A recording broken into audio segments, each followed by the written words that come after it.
It's another edition of Time About the Movies, and today we're taking a look at the films of August 18th, 1995. We got 4 movies to look at today, so let's just go ahead and jump on into it. We'll start off with the biggest new release of the weekend, and that is Mortal Kombat.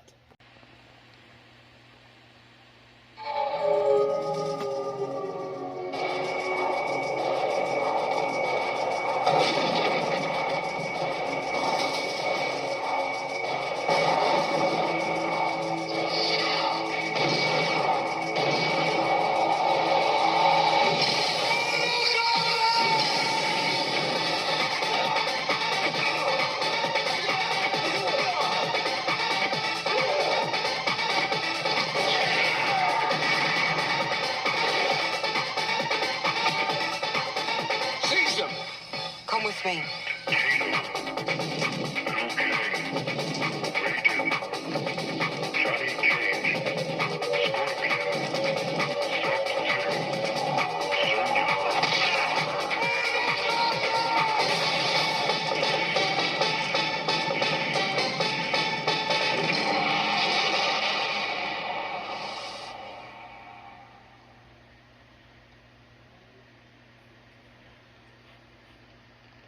Rated PG-13 because why not? I mean, I would say that we have to bring all the kids in here, but let's be honest, all the kids were playing Mortal Kombat, so regardless if this was R-rated or PG-13, they're gonna go see this movie anyway. And I mean, this one is definitely one of the more. I guess at that point in time, it was one of the better video game adaptations, just for the fact that it definitely does feel like definitely does feel like a big screen version of the video game. I mean, the action sequences, the atmosphere, the production values, the characters designs. I mean, it looks like something straight out of the game. I mean, that's the one thing you got to give this movie credit for, is the fact that it definitely feels like the video game, unlike some of the other video game movies that we've looked at so far, Super Mario Brothers, Double Dragon, Street Fighter, just to name a few. And so there is that. Probably the biggest problem with the movie overall is a couple of things. One is the fact that it is PG-13, and that means we have to tone down the violence in the video games. It's not as fun as the video games are, but I mean, you could still have a way to do this and make it fun, even if you had to tone down the violence of it. But in here, they just don't really do it all that well. The script overall is mediocre at best, and the casting overall isn't bad. I mean, there are some good casting choices in here, but the characters do get annoying really fast, and the people who are playing these characters are doing these insane over-the-top performances that get kind of old really, really fast. I mean, there's just no fun in there. Like Christopher Lambert playing Lord Raiden in this movie. I mean, he's having the time of his life, but he sounds a lot like Peter Falk. Not Peter Falk. Peter Lorre is what I'm trying to say. Like he sounds like Peter Lorre whenever he talks. He has that chiseled voice of his where he's just like, "It's master." He's like, why did I just do Igor for the Frankenstein movies? But he definitely sounded like that, though. He definitely sounded like Peter Lorre whenever he talks. And Bridget Wilson, she gets really annoying really fast in this movie. I mean, again, kind of like in Last Action Hero, when she screams or goes over the top, it gets annoying really, really fast. And I don't hate her as an actress, but it seems like in most of the movies that we've looked at her in so far, she's done nothing but scream at the top of her lungs, and like it's over the top screaming, and it's like annoying screaming. Like whenever she screams, it's like, okay, calm it down a little bit there, lady. I mean, there's just so much here in this movie that is a mess, but there is stuff in here that does work. And truth be told, this is still the best Mortal Kombat movie, because as much as Mortal Kombat 2021 did a decent job of getting the violence in there, it still wasn't a great film overall. I think a lot of people liked it, but at the same time, they felt underwhelmed by what they were expecting from it. And I guess you can kind of say the same thing here. This is still the best of the Mortal Kombat movies, but just barely. I mean, I'd gladly take this or the 2021 film over Mortal Kombat Annihilation, which we'll get to in a couple of years. But, Mortal Kombat is a decent film. It definitely could have been a whole lot better, but I give it credit for at least keeping in tone with the spirit of the video games, acting like a legitimate adaptation of the video games for the most part. I just wish the writing was a little bit better. They found a way to get to the over-the-top violence in here, even with the PG-13 rating, and I wish the performances were better. But other than that, though, I'd still watch this again. Mortal Kombat, the original one. It's still a decent film, and still one of the better video game adaptations we've looked at so far. But of course, it would take almost 30 years before we actually started getting legitimately good video game adaptations, and we'll get to those ones eventually. But that's Mortal Kombat. Let's move on to the next movie that we have here, and that is The Babysitter's Club.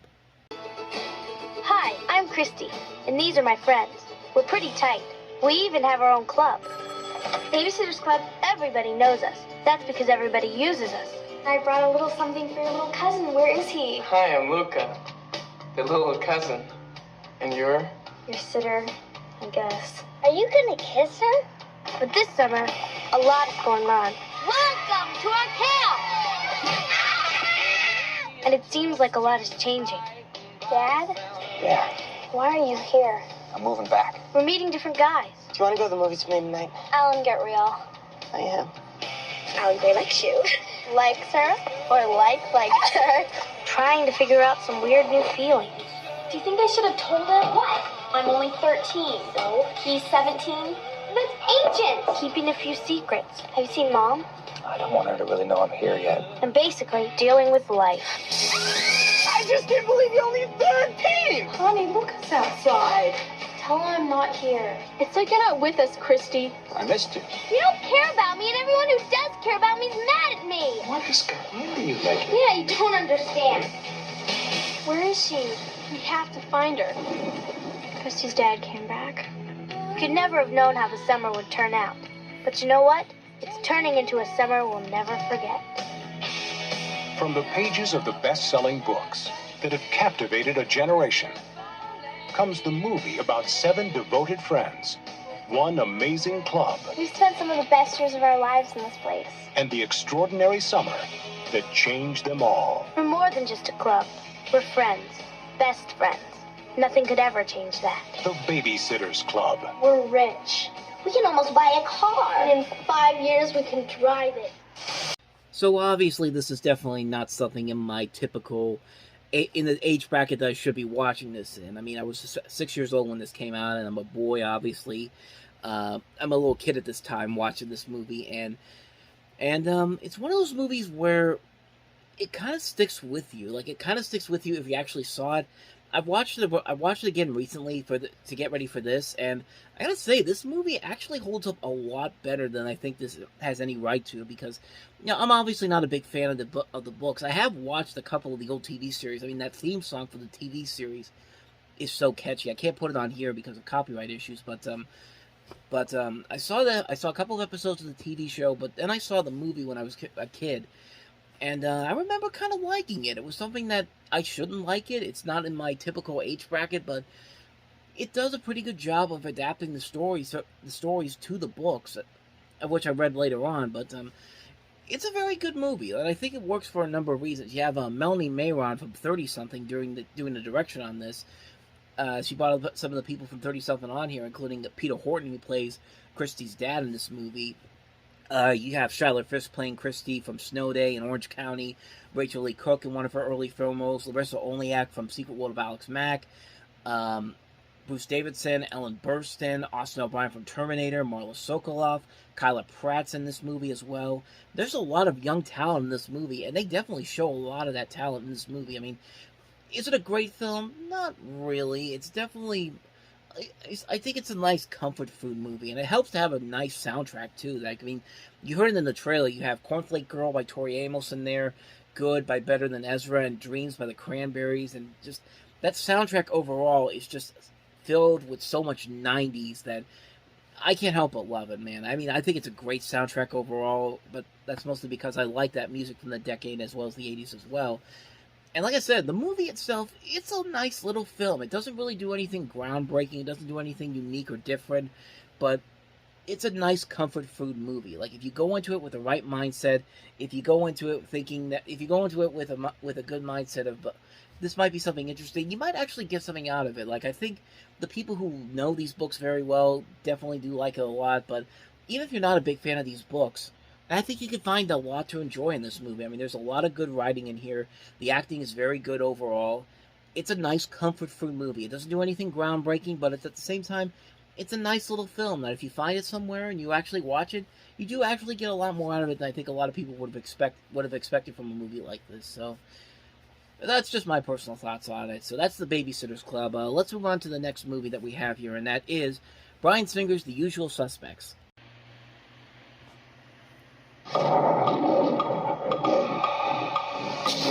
Usually, when there's a crime, there's a motive. 27 men died on that pier. For what looks to be $91 million worth of dope that wasn't there.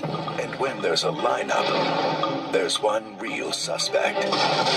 Kaiser Soze! He saw Kaiser Soze. But this is not the usual crime.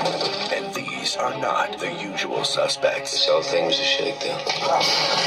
Winner of 2 Academy Awards, including Best Screenplay and Best Supporting Actor, Kevin Spacey. The greatest trick the devil ever pulled was convincing the world he didn't exist. The Usual Suspects. I mean, really, do I need to say anything more about this movie that hasn't already been said already? The Usual Suspects is just an amazing film that really launched not just Bryan Singer as a pretty solid director for a good chunk of his career, with a couple of misfires here and there, but also it's one of the early films written by Christopher McQuarrie, who won an Academy Award for Best Original Screenplay, and later went on to become a prolific director with The Way of the Gun, and of course his many collaborations with Tom Cruise, Jack Reacher, the Mission Impossible films of late, Top Gun Maverick, of course, just a number of movies that he and him have been involved in, and really the movie itself is just a great mystery film. Like, everybody in this movie does a very good job filling these roles. Stephen Baldwin, Gabriel Byrne, Chaz Palminteri, Kevin Pollak, Pete Postlethwaite, Kevin Spacey, Benicio del Toro, Giancarlo Esposito. Just a great cast overall. That iconic scene in front of the prison. I just had the name for it. Why do I keep forgetting it? The prison lineup scene.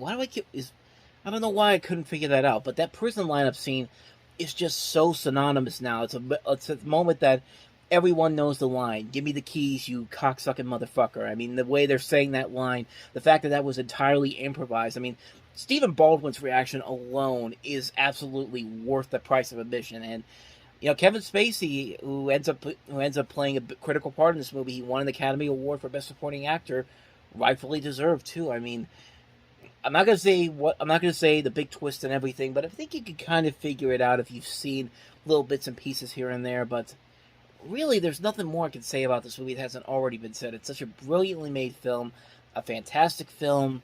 Usual Suspects, I can't recommend it enough. If you haven't seen it already, do yourself a favor and see it, man, because you're missing out on something really special. So that's The Usual Suspects. Let's move on to the last movie that we have here, and that is the documentary Jupiter's Wife. Her air of well-being that made me curious. When I introduced myself, she said her name was Maggie.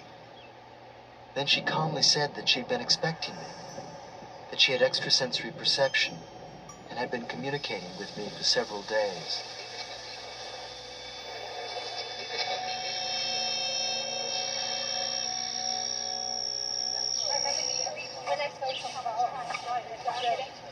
The next morning, I find myself near Bethesda Fountain, looking for Maggie.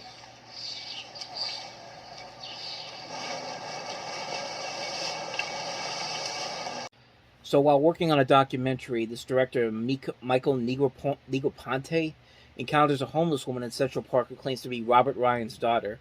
What's more, the woman, Maggie, says she's the god's Jupiter's wife, and periodically receives radio transmissions from him.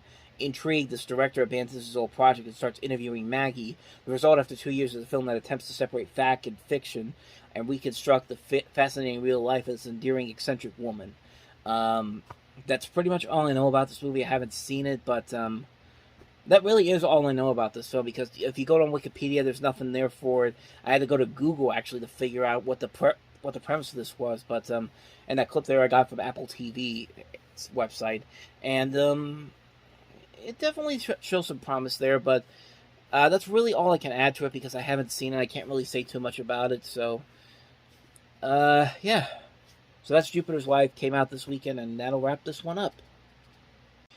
And so on that note, we wrap up another edition of Time About the Movies. We'll wrap up August next time with 9 movies, including the sequel to El Mariachi, Desperado with Salma Hayek and Antonio Banderas, Clive Barker's Lord of Illusions, The Amazing Panda Adventure, Beyond Rangoon, The Show, Dr. Jekyll and Miss Hyde, The Thief and the Cobbler, Nausea, and Theremin and Electronic Odyssey. So, 9 movies to look at next time around, a big show next time around, and we'll delve into those on the next episode. But until then, thank you very much for watching, and if you want to see more videos like this, please hit the playlist on the next page, check out the previous episode, and I will see you guys tomorrow for another episode. So thank you for watching, I will see you next time, and until then, as always, take care.